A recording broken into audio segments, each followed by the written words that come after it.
Welcome to FDS MTG News for Friday, December 8th, 2023. And a big thanks to the folks over at PlayEDH who were a massive help in getting this show together. Be sure to check out their link in the description down below. Have you ever seen a card that was so bad it didn't even get the artist credit right? Let me introduce you to Forian Archist. It's not a good card, but it does have fantastic art. Sadly though, the artist credit of the card is wrong, and it apparently took Wizards 7.5 months to realize it. The card credits Daniel Romanovsky as the artist, when in reality the artist is Andreas Zafaridos. This was announced in a statement on the Magic website on December 1st. The correct credit will be applied on MTG Arena, Magic Online, and Gatherer. Wizards banned everything, basically, except for grief. In Pioneer, Karn the Great Creator and Geological Appraiser have been banned, and Smuggler's Copter has been unbanned. In Modern, Fury and Up the Beanstalk have been banned, and Monastery Swiftspear has been banned in Pauper. Karn was banned because it was just too dang versatile and made Mono Green Devotion just really annoying. And Geological Appraiser was banned because, well, of course it was. It was really good. It was kind of surprising they didn't ban Grief, but they figure with the loss of Fury, Grief is not as good. We'll see how that plays out. And Monastery Swiftspear was banned in Pauper because while Red in Pauper has a 50.8% win rate in non-mirror matchups, which isn't insane, the fact that most other decks were having to use half of their sideboard to deal with Mono Red made them realize that they needed to nerf it a bit.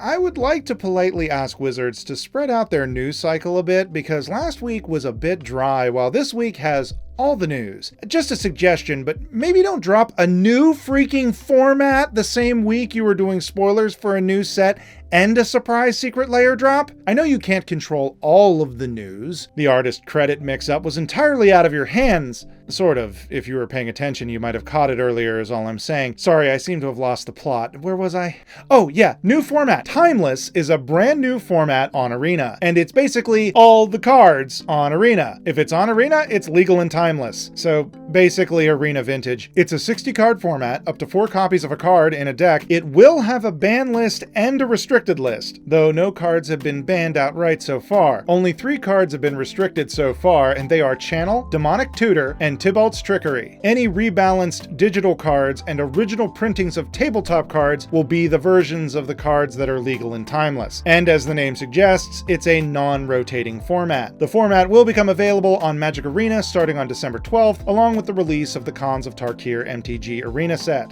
I see those piles of cards all over your desk. Yeah, I know, you'll clean them up once you finish your Brushwag deck. But let's face it, you always get distracted by some shiny new commander because of that mess, and you're never gonna finish that deck. That's why you need to go to MTech Cave today and pick up some collection management solutions so your deck, Brushwags Unite, can finally have a chance to get built. Link below.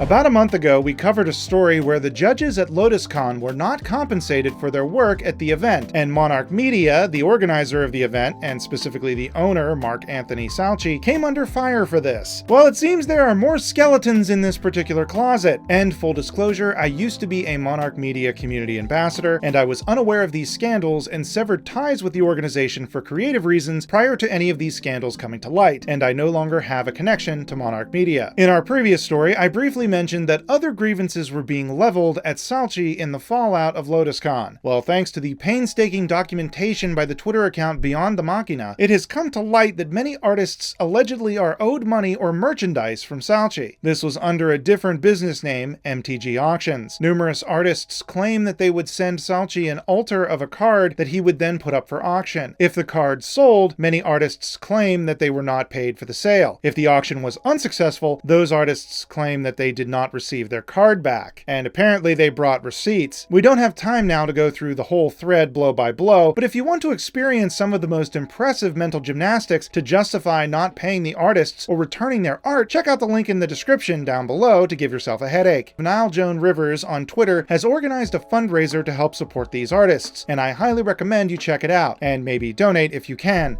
I did say I couldn't go through the entire thread, but I do have to highlight this little nugget of something. In this screenshot, he's basically saying if the artists are compensated by the fundraiser, he no longer has to compensate them. If someone has an agreement and is owed money from one source, receiving money from another source does not negate the agreement with the first source. That's like your boss saying your paycheck is going to be $40 less this week because we found out you received a $40 credit on your electricity bill last month. Okay, I'm already one Big Mac away from a heart attack. Let's move on to a less stressful story. New Doctor Who cards have been released, and people are upset that one of the cards is Rose Noble, played by Yasmine Finney, who is a trans woman who has confirmed that the new character of Rose is also trans. Okay, I have taken my nitroglycerin and I've given myself a few paddle shocks. Let's continue. Trans rights are human rights. Now back to the Doctor Who cards. On December 4th, IGN revealed 3 new Doctor Who cards that will be released in a secret layer on December 11th. The drop will include 5 cards, all from the new Doctor Who special that was recently released on Disney+. The revealed cards include the 14th Doctor, Rose Noble, and the Celestial Toymaker. I wonder if this is the first time a real magician has been depicted on a magic card. For those of you who are unaware, Neil Patrick Harris, who played the Toymaker in the Doctor Who special, and whose likeness is on this card, is an IRL magician and is a former president of the Magic Castle in LA. 2 more cards have yet to be revealed, but it's a pretty safe bet that the 15th Doctor will be one of them. This was actually confirmed by Gavin Verhey in his interview with IGN. We got our first look at the set Murders at Karlov Manor this week during the weekly MTG stream, and there was a lot. This is the first set that will feature the new Play Booster. This set will not have draft or set boosters, just collector boosters and play boosters. As a quick reminder, the Play Booster is just a mashup of draft boosters and set boosters. It's basically just a set booster that is draftable. We got to see a few new cards from the set. We also met a new character, the best detective in Ravnica, and the person with a name that will most likely make you roll your eyes, Alquist Proft. Seriously, it just sounds like he was born up his own butt. But Alquist will have to try and solve this case. The first story article has already dropped, and the rest will be posted closer to the release of the set, and a few will be posted after the set's release. The set is full of different puzzles that will also include a much larger meta puzzle that, when solved, will reveal some exciting things about Magic's future. We also saw the new Aurelia card, and the new Rakdos card.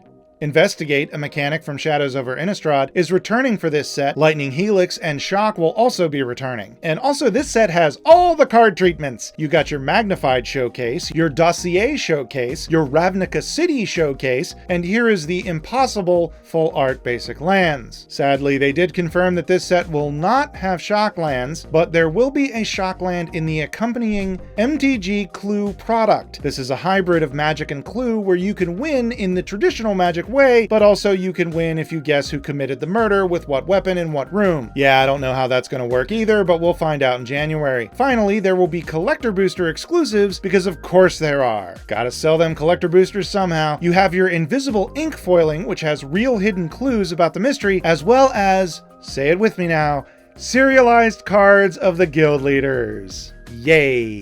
Okay, I think that covers everything. I did skip over a few cards like Meddling Youths here. This card is an amusing Scooby-Doo reference if you didn't catch it, and that's a sentence I never thought I would be saying about a Magic card. But hey, we're apparently in the weirdest timeline. We're getting a Scooby-Doo secret lair. It just hit me. Thanks to the PlayEDH crew for their help in putting this episode together. Be sure to join their Discord, link below. That about does it for today. Thank you so much for watching, and you all have a wonderful day. Welcome to FDS MTG News for Friday.